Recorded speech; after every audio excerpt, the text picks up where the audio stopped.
Welcome to the Here's My Story channel. I'm Dustin. One morning, I woke up to my mom crying. I forced myself to open my eyes. Dustin, your grandfather had a heart attack. He's in the hospital. Your grandmother wants us to be there. Visiting my grandfather? That was the last thing I wanted to do. Mom, you're acting like the hospital is a few blocks away, I complained. Grandpa's in Atlanta. We live in Florida. That's an 8-hour drive. She wouldn't listen. Dustin, please. Your dad is waiting in the car. Come on, we need to leave now. Mom, don't make me go. It's not like being there is going to magically heal my grandfather, I groaned. I've been waiting months for summer vacation. I want to enjoy it. I can't believe you, Mom growled angrily. This might be the last time you see him, and you're saying you don't want to go? Yes, Mom, exactly. Now let me sleep in, I said, pulling the comforter over my head. I drifted back to sleep almost immediately. When I woke up, my parents were gone. I went into the kitchen for a snack. There was a note for me on the fridge.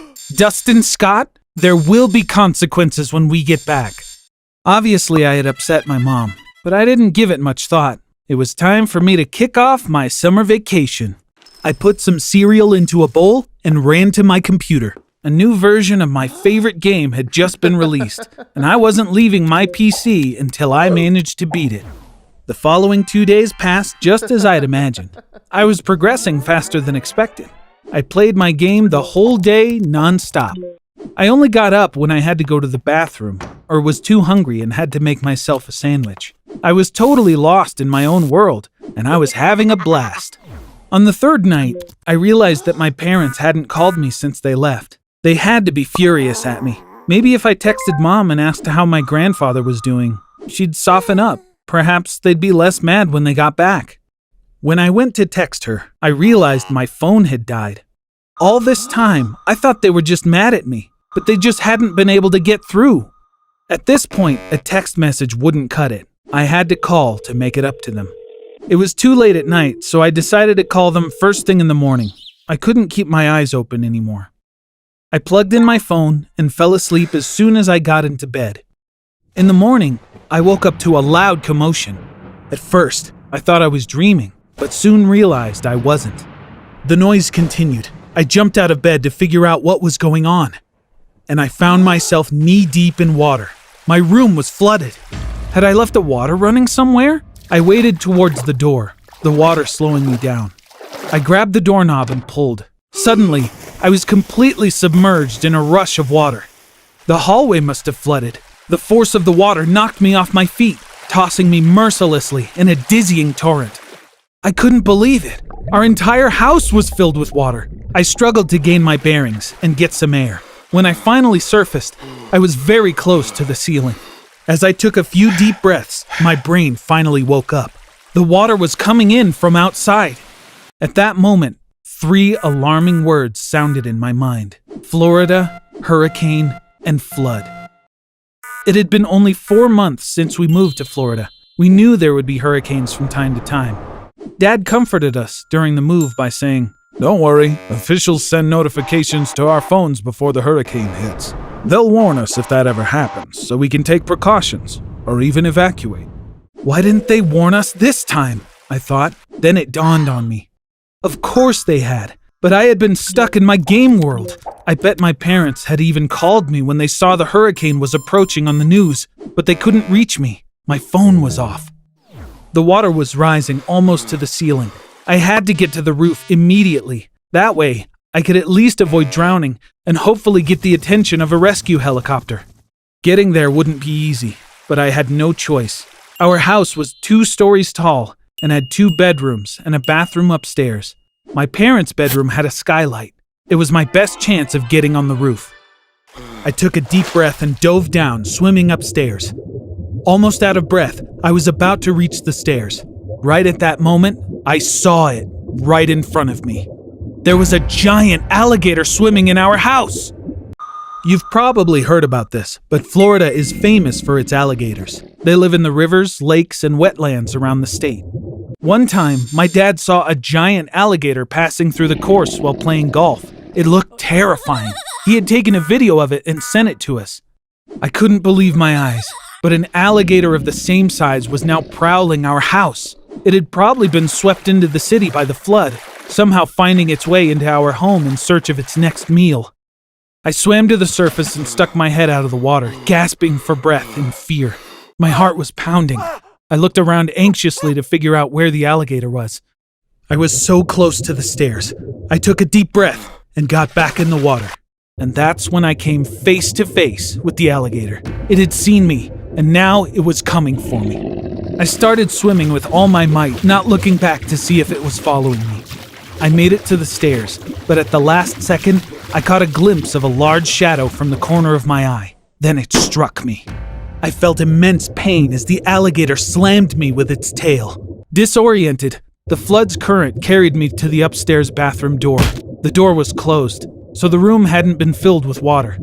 I grabbed the doorknob and twisted it until the door swung open with a crash, the water violently tossing me into the bathroom. Somehow, I ended up in the shower stall, and I managed to shut the door before it was filled with water by some feat of adrenaline-fueled strength. My dad paid extra to install this state-of-the-art shower when we moved in. I remember my mom being pretty upset with him at the time because of the added cost. But even she had to admit it was worth it. With the touch of a button, you could adjust the water temperature and pressure, change the color of the lights, and even play music. Plus, it was completely sealed so it could be used as a sauna. Now, it served as the final barrier between me, the flood, and the giant alligator. Unfortunately, it only took our unwanted guest a few minutes to discover where I was. I screamed when I saw it enter the bathroom. Apparently, alligators were more intelligent than I thought. It started hitting the shower stall with its tail. I waited helplessly, hoping it wouldn't break the glass. Thankfully, the stall was sturdier than I thought. The alligator tried, but couldn't break it. After a while, it gave up and swam out the door. I wasn't ready to risk leaving the safety of the shower. My gut told me it would be back. I waited anxiously. I was so hungry and tired. I really needed to sleep. But the alligator could be back any time. I tried my best to stay alert, but couldn't keep my eyes open. When I woke up, the bathroom was filled entirely with water, except for the shower stall. I felt trapped. But I couldn't stay here forever. I'd inevitably run out of oxygen. In fact, I was already having difficulty breathing. The alligator was nowhere to be seen. If I could make it to my parents' bedroom, I could get up to the roof through the skylight. It was my only way out. There was no way anyone could figure out I had gotten stuck in the shower underwater. My plan was simple. I was going to open the stall door and swim for my life. If the alligator wasn't with me upstairs, I could reach my destination before it spotted me. It was hard, but I managed to open the stall door. I took a deep breath before I was completely submerged again. I swam through the bathroom door. When I came out to the hallway, I was horrified. There were 2 alligators now.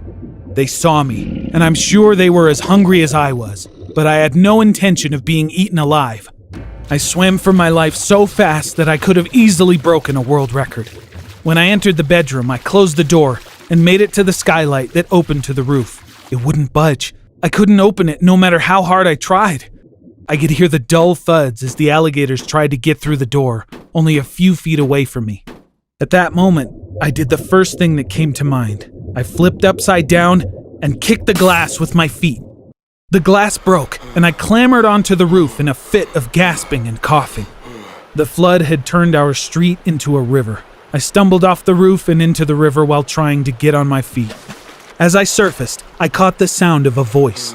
"Son, hold my hand and don't let go!" I desperately grabbed for the person's hand and was finally pulled into a rescue boat.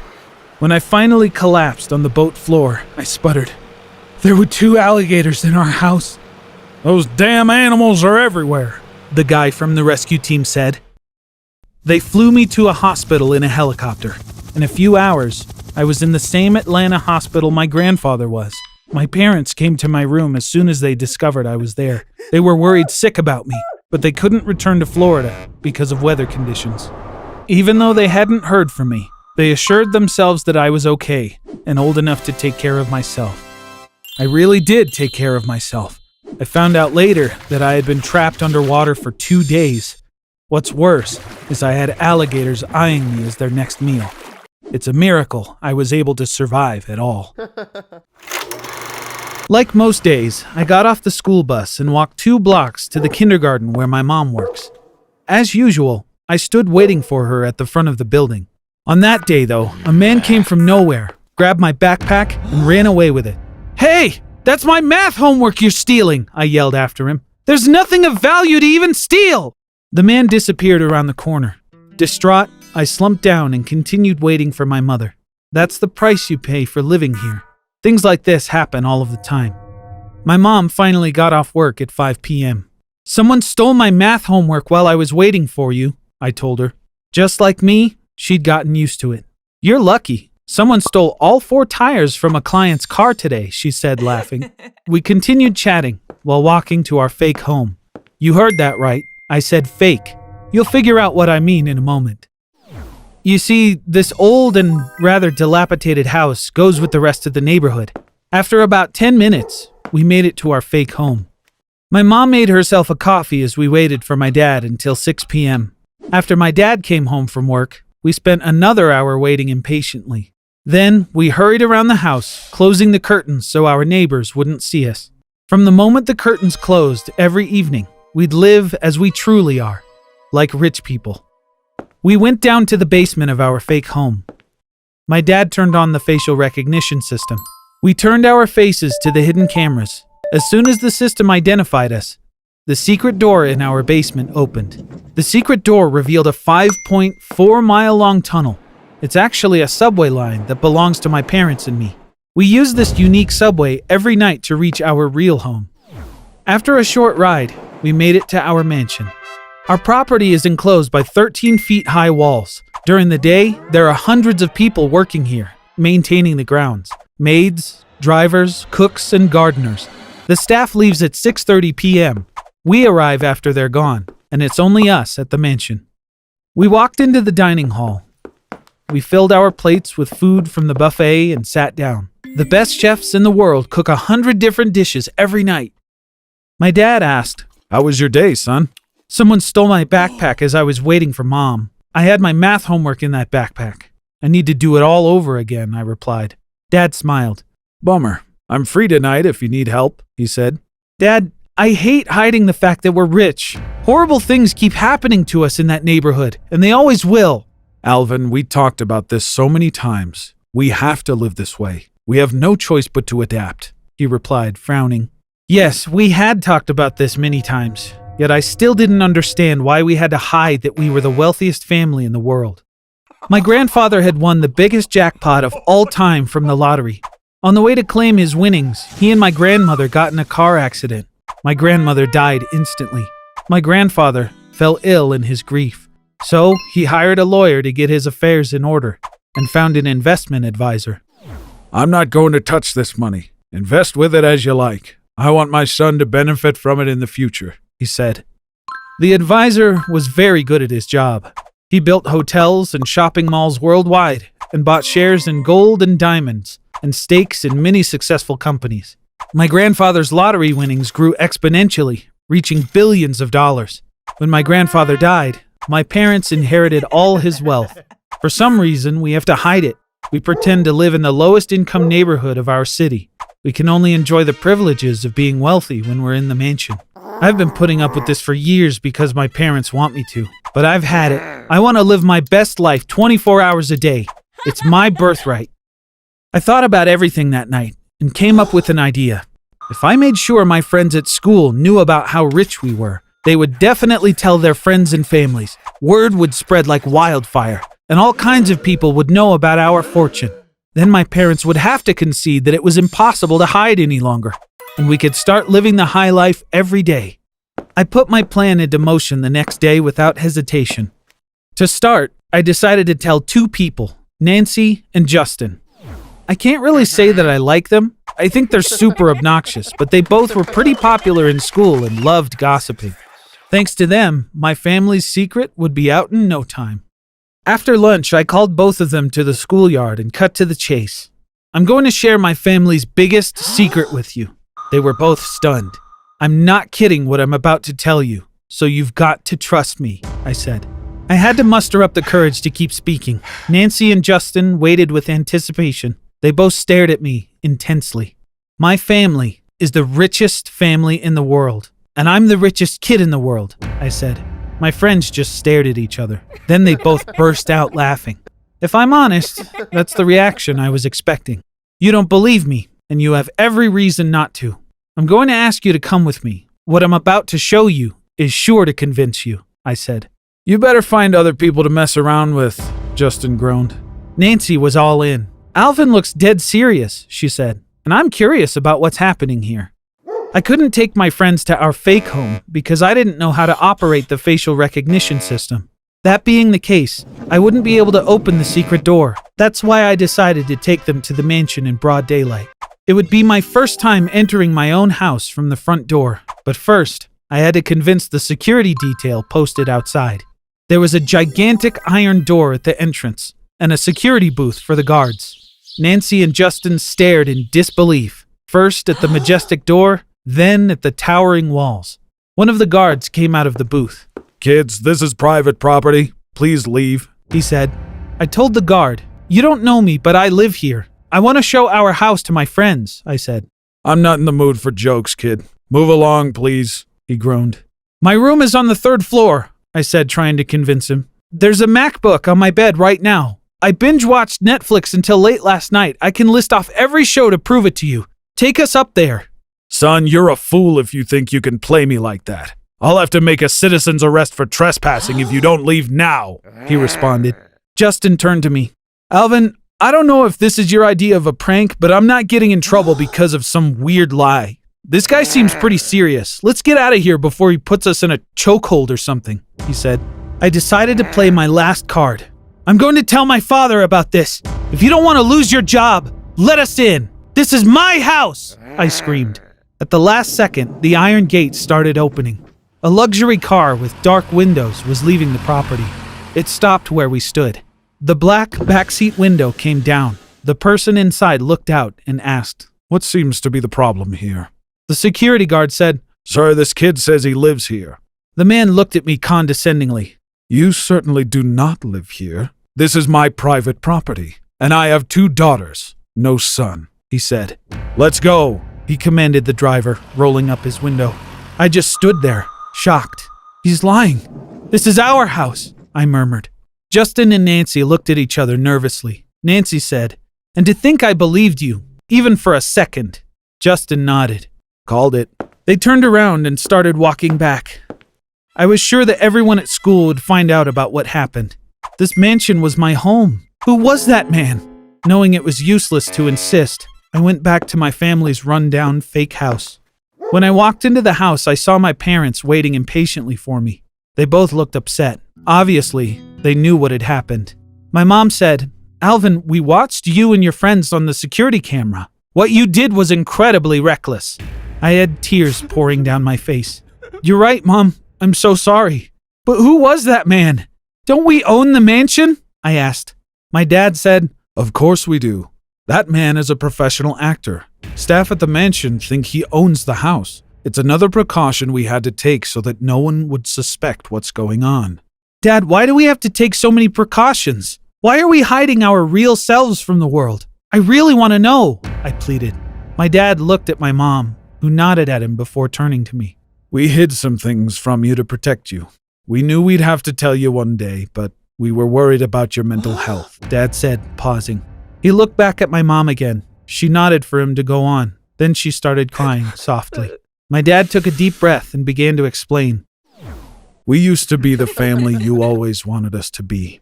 You weren't born yet. We had a daughter named Betty. Everyone knew how rich we were, which made our lives incredibly difficult. We used to go everywhere with an army of guards. We all had to wear bulletproof vests. Then something awful happened. Someone managed to kidnap your sister. They demanded we give them $100 million as ransom. We said yes, of course, but they never released her, even though we gave them the money. The police were sure it was because Betty had seen their faces. This was a massive trauma for us. After that, your mom and I made a decision.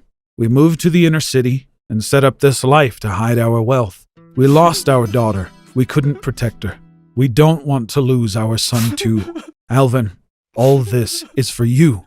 This is the only way to live a quiet life away from danger. Now I knew everything. I hugged my dad. My mom got up and joined us. We all cried for Betty for a while. I'm really sorry about today. I didn't know you were trying to protect me. I will be careful from now on, I said.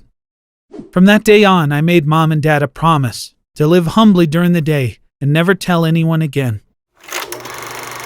Something pretty bad went down at school last week. I caught my friend Yasmin taking something from another student's bag. At first, I thought maybe she had permission. Though I hesitated to trust my own eyes, it became clear that she was busy hiding away stolen money. And then she turned and saw me standing there.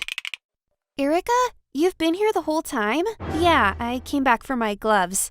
What's up?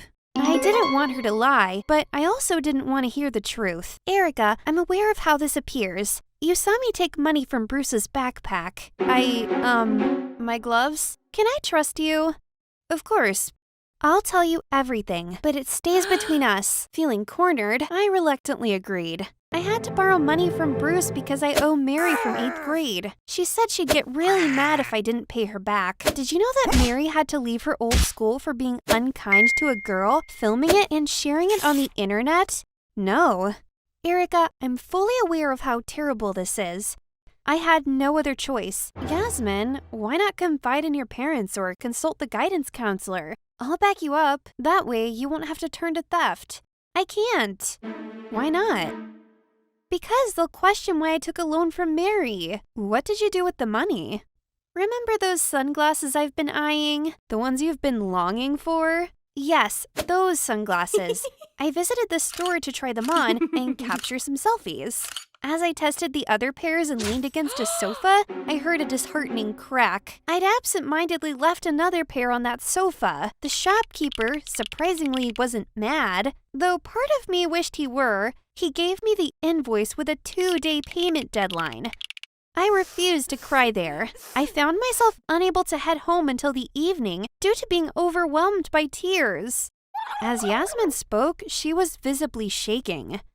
I realized that swiftly passing judgment on her actions was undeniably unfair and premature. Erica, I can't bring myself to tell my family. The cost of those sunglasses is nearly half our rent. I was forced to borrow from Mary, and despite the passing months, I haven't managed a single payment.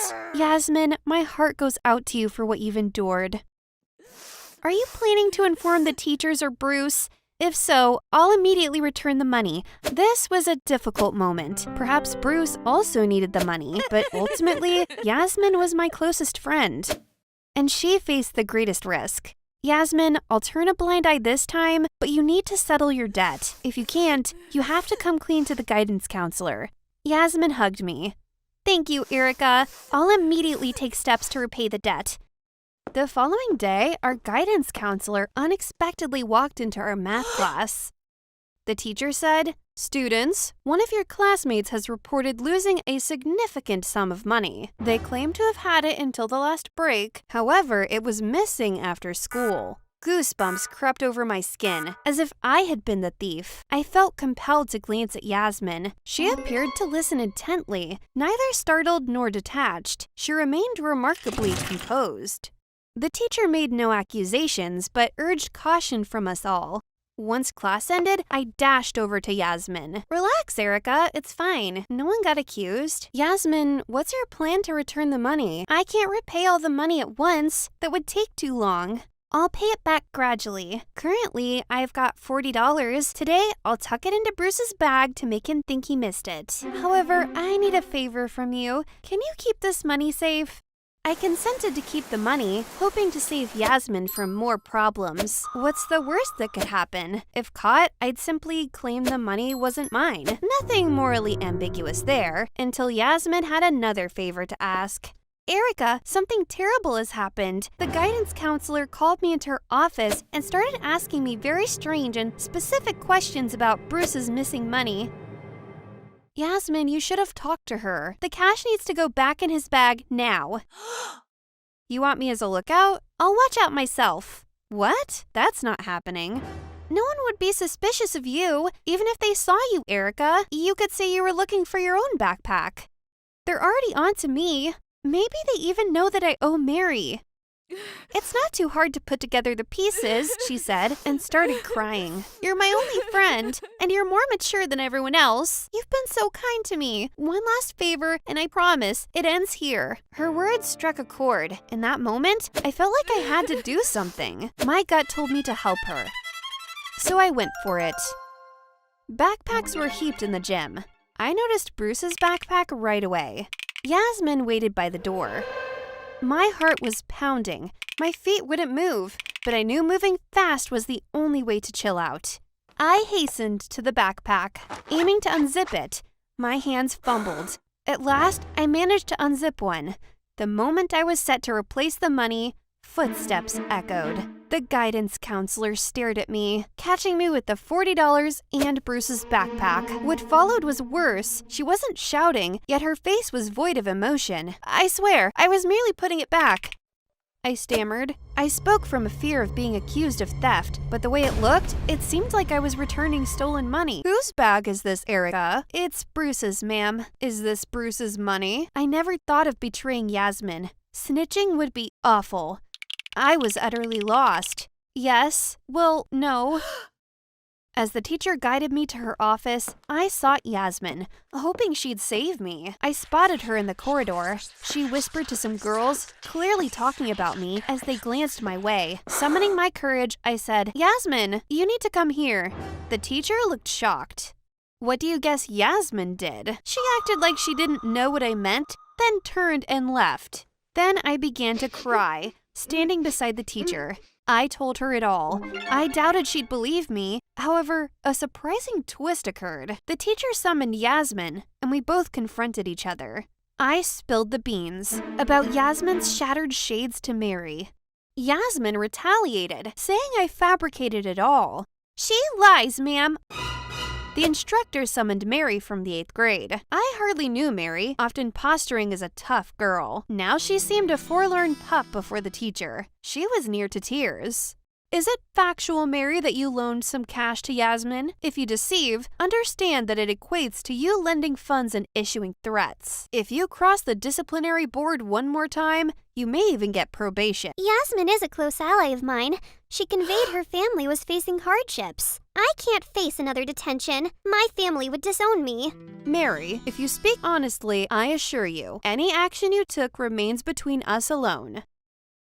After Yasmin borrowed money from me, I saw her photo online. She got expensive shades and posted a pic wearing them. The next day, I asked if my cash bought those shades. She said yes. I told her to pay me back or else. So, yeah, I kinda threatened her. Ma'am, it's false. I didn't seize any funds, nor did I buy shades. They're both dishonest.